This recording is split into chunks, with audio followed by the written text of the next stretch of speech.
ఇవాళ భారీ నీటిపారుదల శాఖ మంత్రి గారు ఒక మాట చెప్పారు. తుమ్మిడిహట్టి దగ్గరనే తిరిగి మేము ప్రాజెక్టును ప్రారంభిస్తాం. తుమ్మిడిహట్టి ప్రాజెక్టు అనేది గ్రావిటీ ద్వారా సాగునీరు అందిస్తుందని మరొక తప్పుడు మాట మాట్లాడారు. తుమ్మిడిహట్టి దగ్గర చేపట్టే ప్రాజెక్టు కూడా లిఫ్ట్ ఇరిగేషన్ ప్రాజెక్టే. అందులో కూడా లిఫ్ట్ ఉన్నది, దానికి కూడా పవర్ కన్జంప్షన్ ఉన్నది. అది గ్రావిటీ కెనాల్ కాదు, గ్రావిటీ ద్వారా సాగునీరు రాదు. తుమ్మిడిహట్టి దగ్గర స్వర్గీయ రాజశేఖర రెడ్డి గారు 16 డిసెంబర్ 2008లో శంకుస్థాపన చేశారు. అంతకుముందే 2015 నుంచే దానిపైన వ్యాప్కాస్ట్ ద్వారా సర్వే చేపించారు, ఎస్టిమేట్స్ చేశారు, కేంద్ర జలవనరుల సంఘానికి ప్రతిపాదన కూడా పంపించారు. కేంద్ర జలవనరుల సంఘం చాలా స్పష్టంగా చెప్పింది, మీరు అనుకున్నట్టుగా 160 టీఎంసీల నీటి లభ్యత తమిడిహట్టి దగ్గర లేదు. ఎగువ రాష్ట్రాలు వాడుకుంటే మీకు 100 టీఎంసీలు కూడా దొరకవు. అక్కడ మీరు ప్రతిపాదించిన ప్రాజెక్టు సక్సెస్ కాదు, వాటర్ అవైలబిలిటీ లేదు అని చెప్పి కేంద్ర జలవనరుల సంఘం రాష్ట్ర ప్రభుత్వానికి లేఖ ద్వారా చాలా స్పష్టంగా 2015లోనే తెలియజేయడం జరిగింది. అంతేకాకుండా మహారాష్ట్ర ప్రభుత్వం ముఖ్యమంత్రి, అప్పుడున్న ముఖ్యమంత్రి చాలా స్పష్టంగా మన రాష్ట్ర ముఖ్యమంత్రి కిరణ్ కుమార్ రెడ్డి గారికి లెటర్ రాస్తూ, మీరు తొందరపడి తమిడిహట్టి దగ్గర 152 మీటర్ల ఎత్తుతోని బరాజ్ ప్రాజెక్ట్ నిర్మాణం చేస్తున్నారు, దానికి మేము ఒప్పుకోవడం లేదు. 148 మీటర్లకే మీరు పరిమితమై ప్రాజెక్టు కట్టుకోవాలి, లేకుంటే మా మహారాష్ట్రలో సబ్మెర్జెన్స్ వస్తున్నది, మా ప్రజలు ఒప్పుకోవడం లేదు, దీనికి మేము సమ్మతించము.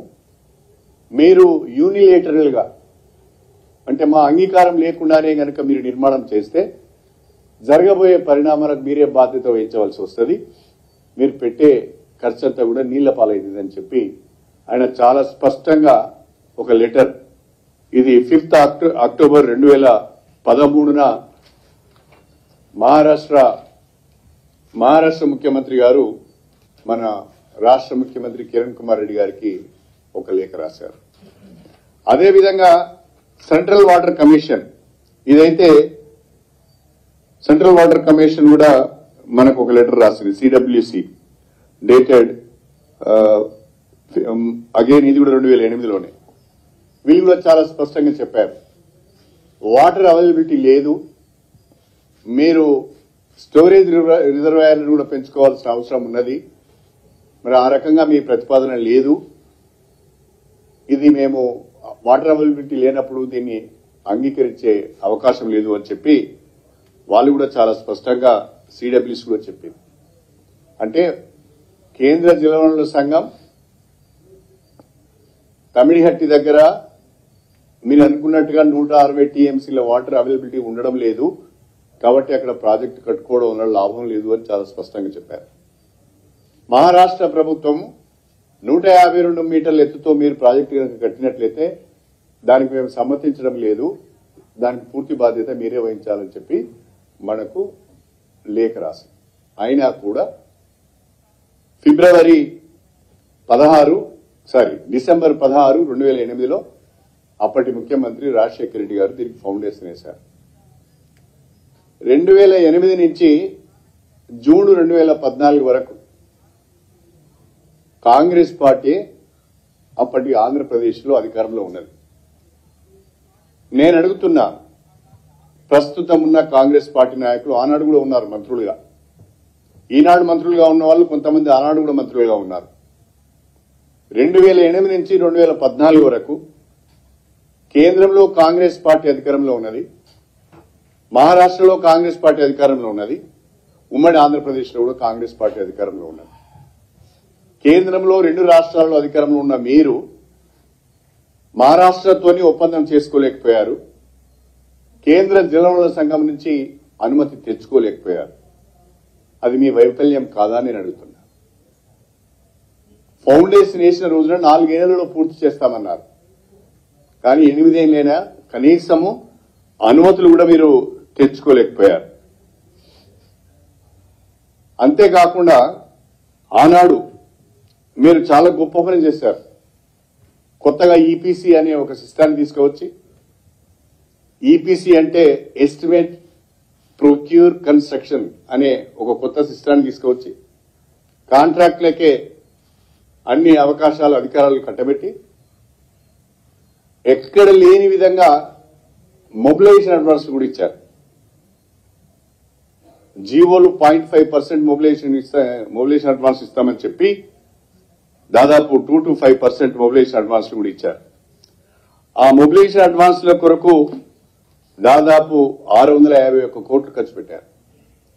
సర్వే ఇన్వెస్టిగేషన్ కొరకు 829 కోట్లు ఖర్చు పెట్టారు. అదేవిధంగా భూసేకరణ కొరకు 16 కోట్లు, పనుల కొరకు 151 కోట్లు ఖర్చు పెట్టారు.